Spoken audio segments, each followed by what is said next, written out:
के हथिया देकर चलते हैं।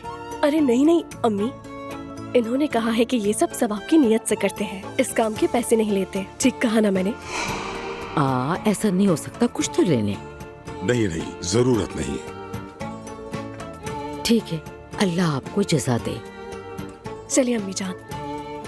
अल्लाह हाफिज। सलामत रहे।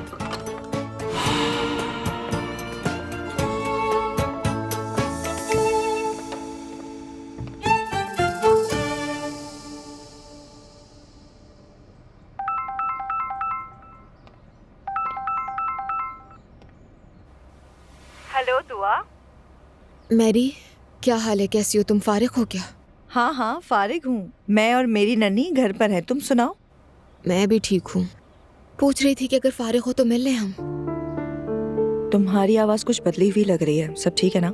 हाँ, दिल बहुत उदास हो रहा है। तुम मिलो तो बताती हूँ। समझ गई। आज हमारे घर वाले मौलाना साहब के पास गए हैं, घर में बस नाइला है और हयात और सहर भी है। मैं उनसे कह दूंगी 1 घंटा देख लेंगे। कौन से मौलवी साहब? किस्सा बाद में सुनाऊंगी।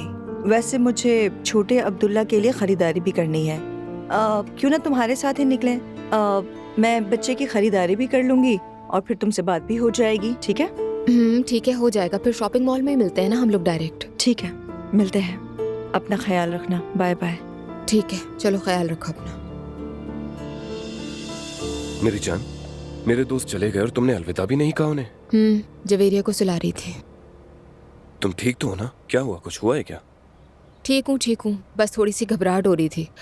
आज मैरी से मिलूंगी, जवेरिया को तुम्हारे पास घर पर छोड़कर जाऊंगी। शाम तक तुम उसका ख्याल रख लोगे ना?